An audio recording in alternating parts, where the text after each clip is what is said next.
See, pressure is given by the formula. As in last class, I was telling about pressure. Pressure means force by area. Force divided by area. Force by area. So here, if area is a minimum, area ಚಿಕ್ಕದಿತ್ತು ಅಂದ್ರೆ pressure ಜಾಸ್ತಿ ಬೀಳುತ್ತದೆ. Area ವಿಸ್ತೀರ್ಣ ಜಾಸ್ತಿ ಇತ್ತು ಅಂದ್ರೆ pressure ಏನಾಗುತ್ತೆ ಕಡಿಮೆ ಬೀಳುತ್ತೆ. ಈ ಚಪ್ಪಲ್ ಅದಾವ ನೋಡಿ, ಚಪ್ಪಲ್ಸ್ ಹೀಲ್ಸ್ ಚಪ್ಪಲ್ ಬರ್ತಾವ. ಹೀಲ್ಸ್ ಈಗ ಲೇಡೀಸ್ ಚಪ್ಪಲ್ಸ್ ಯೂಸ್ವಲಿ ಈ ತರ ಇರ್ತಾವ, ಹೀಲ್ಸ್ ಚಪ್ಪಲ್ಸ್ ಇರ್ತಾವ ಅಂತ ನೋಡಿ. ಈ ತರ ಚಪ್ಪಲ್ ಹಾಕೊಂಡು ನಾವು ಸಿ ಶೋರ್ಗಳಲ್ಲಿ ಹೋದ್ರೆ, ಸಿ ಬ್ಯಾಂಕ್ ನದಿ ಸಮುದ್ರ ದಡದಲ್ಲಿ ತಿರುಗಾಡ್ತಿದೀವಿ ಅನ್ಕೊಳ್ಳೋಣ. ಈ ತರ ಚಪ್ಪಲ್ ಹಾಕೊಂಡು ನದಿ ಒಂದು ಮರಳು ಇರ್ತದಲ್ಲ, ಮರಳು ಪ್ರದೇಶ, ಅದರಲ್ಲಿ ತಿರುಗಾಡ್ತಾ ಇದ್ದೀರಿ ಅಂತ ಆಲೋಚನೆ ಮಾಡಿ. ಬೀಳ್ತೀರಿ ನೀವು, definitely will fall down, skip, because there is a maximum chance of slipping down on the seashore because of high pressure. Area it applies force on minimum area. ಸಣ್ಣ ಪ್ರದೇಶ ಮೇಲೆ ಫೋರ್ಸ್ ಅನ್ನು ಹಾಕ್ತದೆ. Heel chappals, sandals. So area ಕಡಿಮೆ ಆದ್ರಿಂದ pressure ಜಾಸ್ತಿ ಆಗುತ್ತೆ. So it's better to wear chappals like this.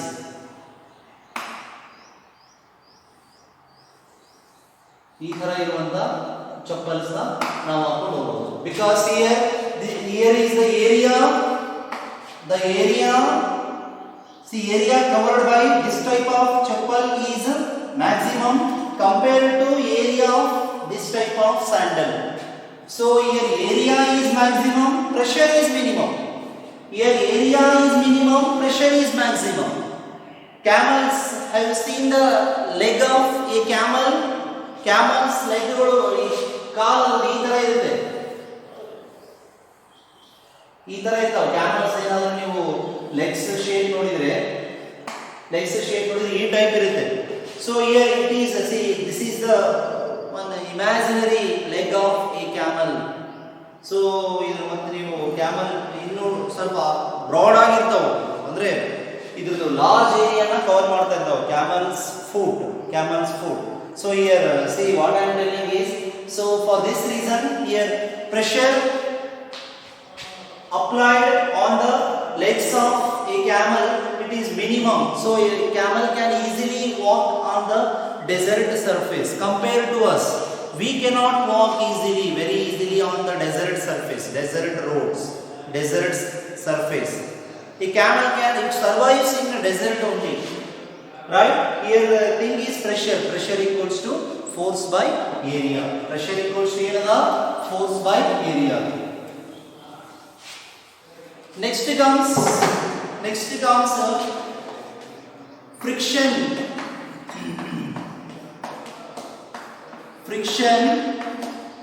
See now, ಬಾಳೆಹಣ್ಣಿನ ಒಂದು ಸಿಪ್ಪೆ ಮೇಲೆ ಏನಾದರೂ ಕಾಲಿಟ್ರೆ ಈಸಿಯಾಗಿ ಬಿದ್ದೋಗ್ತೀವಿ. ಅದೇ ನೆಲದ ಮೇಲೆ ನಾವು ಕಾಲಿಟ್ರೆ ಬಿಡಲ್ಲ, ನೆಲದ ಮೇಲೆ ನಡೀತಾ ಹೋದ್ರೆ ಬಿಡಲ್ಲ. ಬಾಳೆಹಣ್ಣಿನ ಸಿಪ್ಪೆ ಮೇಲೆ ಏನಾದರೂ ನಡೀತಾ ಹೋದ್ರೆ ನಿಮಗೆ ಏನಾಗ್ತದೆ, ಸ್ಲಿಪ್ ಆಗುವಂಥ ಚಾನ್ಸು ಜಾಸ್ತಿ ಇರ್ತದೆ. ಒಂದು ಫ್ಲವರ್ ಬಾಕ್ಸ್ ಅದಂತ ತಿಳ್ಕೊಳ್ಳಿ, ಫ್ಲವರ್ ಬಾಕ್ಸ್ ಈ ಥರ ಇದೆ ಅಂತ ತಿಳ್ಕೊಳ್ಳಿ, ಈ ಥರ ಇದೆ. ಅಥವಾ ಅದು ಬೇಡ, ಕಪ್ ಈ ಥರ ಇದೆ, ಟೀ ಕಪ್ ಇದು ಟೀ ಕಪ್, ಇದನ್ನು ಟೀ ಕಪ್.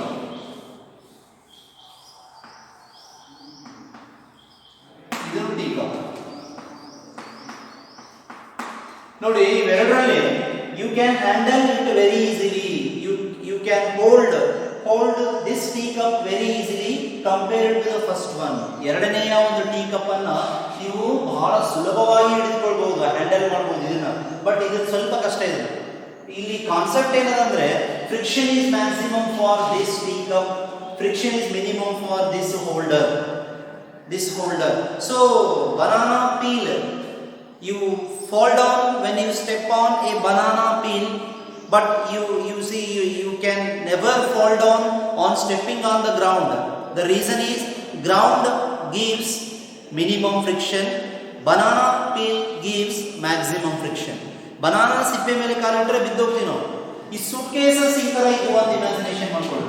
ಸೂಟ್ ಕೇಸಸ್ ಇರೋದೇ ಹಿಂಗದಾವ.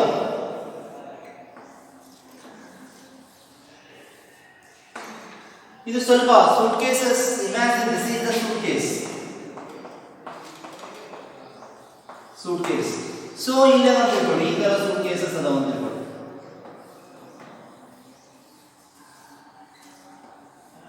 ಇದು ಈ ತರ ಸೂಟ್ ಕೇಸ್ ಅದ. ಇದನ್ನ ನೀವು ಈಸಿಲಿ ಹ್ಯಾಂಡಲ್ ಮಾಡಬಹುದು ಈ ಸೂಟ್ ಕೇಸ್ನ. ಇಲ್ಲಿ ಫ್ರಿಕ್ಷನ್ ಕಡಿಮೆ ಇರ್ತದೆ. ಇದನ್ನ ಈ ತರ ತಗೊಂಡು ಹೋಗೋದಾಗ್ತದೆ. ಈ ತರ ತಗೊಂಡು ಹೋಗಿ ಜಾರ್ ಪ್ರತಿಂಗ್ ಜಾರ್, ಈ ತರ ತಗೊಂಡು ಪ್ರತಿಂಗ್ ಜಾರ್. ಫ್ರಿಕ್ಷನ್ ಏನದ ಇಲ್ಲಿ ಜಾಸ್ತಿ ಅದ. So what is friction? Friction ಅಂದ್ರೆ ಅದು ಒಂದು ಇಮ್ಯಾಜಿನರಿ ಫೋರ್ಸ್. ಅದು ಫ್ರಿಕ್ಷನ್ ಅನ್ನೋದು ಒಂದು imaginary force. It always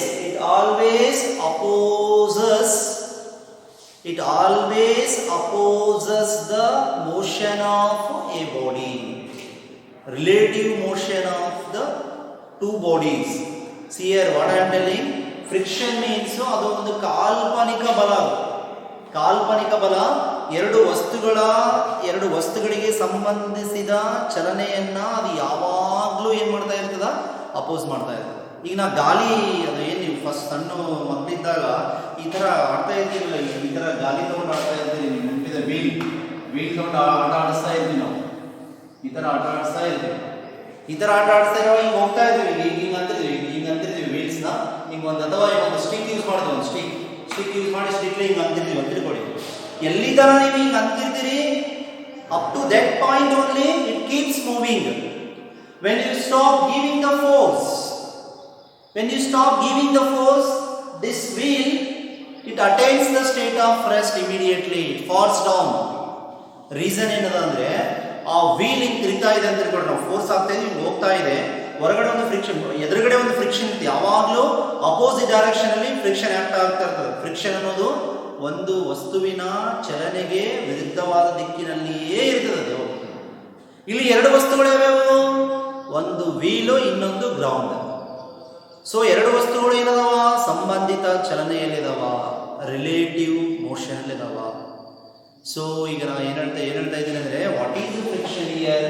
friction is the imaginary force. This is the imaginary force which opposes the relative motion between the two bodies in contact. So an imaginary force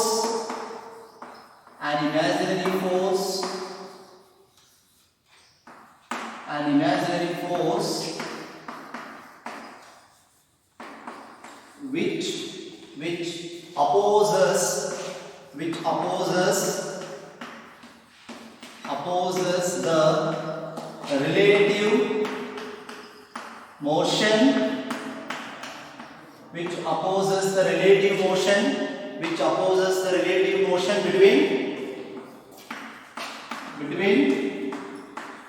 between two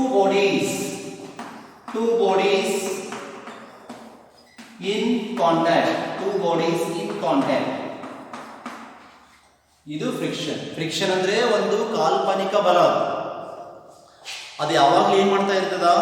ಎರಡು ವಸ್ತುಗಳಿಗೆ ಸಂಬಂಧಿಸಿದ ಚಲನೆ. Football ನೆಲದ ಮೇಲೆ ಹೋಗೋದು. ನೆಲ ಮತ್ತು football ಎರಡು ವಸ್ತುಗಳು. ಫುಟ್ಬಾಲ್ ಮತ್ತು ನೆಲ ಎರಡು ವಸ್ತುಗಳು. ಈ ವೀಲ್ ಮತ್ತು ನೆಲ ಎರಡು ವಸ್ತುಗಳು, ರೈಟ್? ಕಾರು ಮತ್ತು ರೋಡ್ ಎರಡು ವಸ್ತುಗಳು. Lorry and road, two objects, two bodies, right? So aeroplane and air medium, two bodies, right? Here friction is an imaginary force which always opposes the relative motion between two bodies in contact. That is friction. So friction ಇಂದ ನಮಗೆ ಉಪಯೋಗಗಳು ಏನು ಅಂತ ಏನಾದರೂ think ಮಾಡೋದಾದ್ರೆ, ಈ board ಮೇಲೆ ನಾವು ಬರಿತಾ ಇದ್ದೀವಿ ಅಂದ್ರೆ that is just because of friction.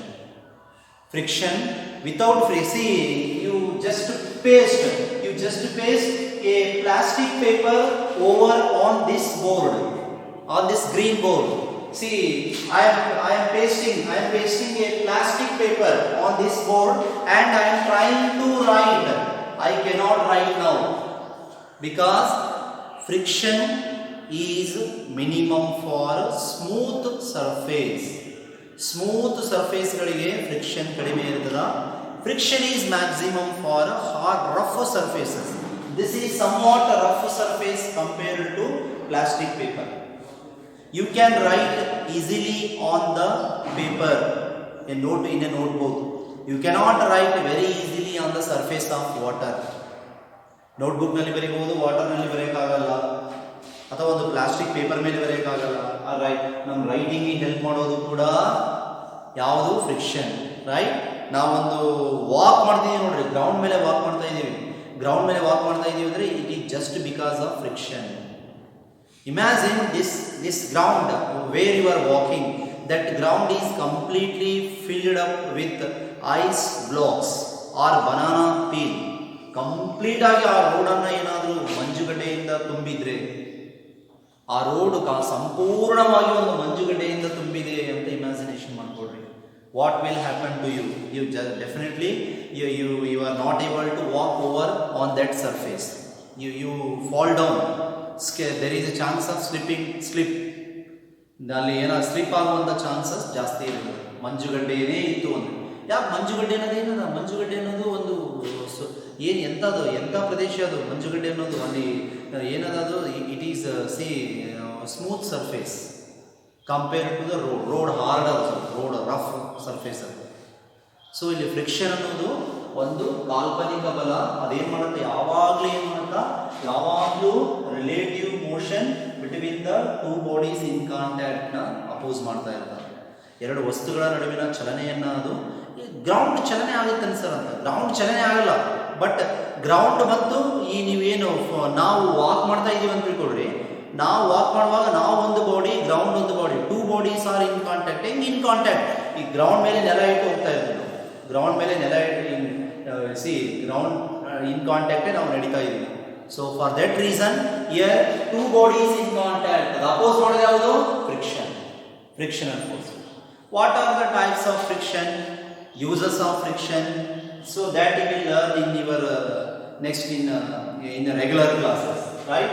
Next thing, after this I want to tell you about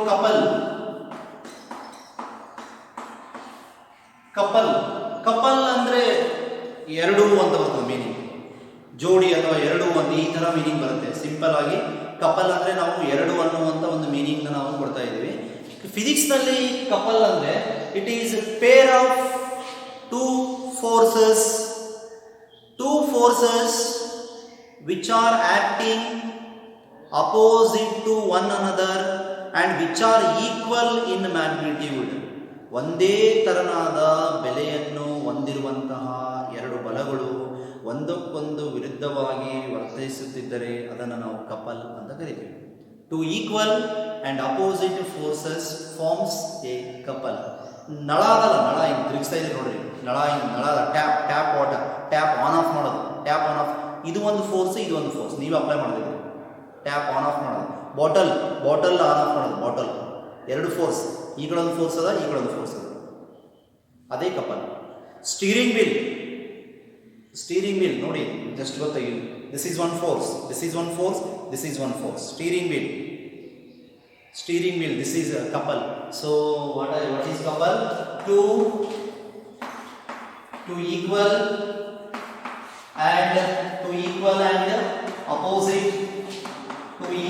and opposite forces acting on a body forms couple. Acting on a body forms couple. So equal and opposite forces acting on a body forms couple. ಅದನ್ನೇನು ಕರಿತೀವಿ ನಾವು? couple ಅಂತ ಕರಿತೀವಿ. So in the next class I am discussing some more definitions of your first year physics. Have a nice day.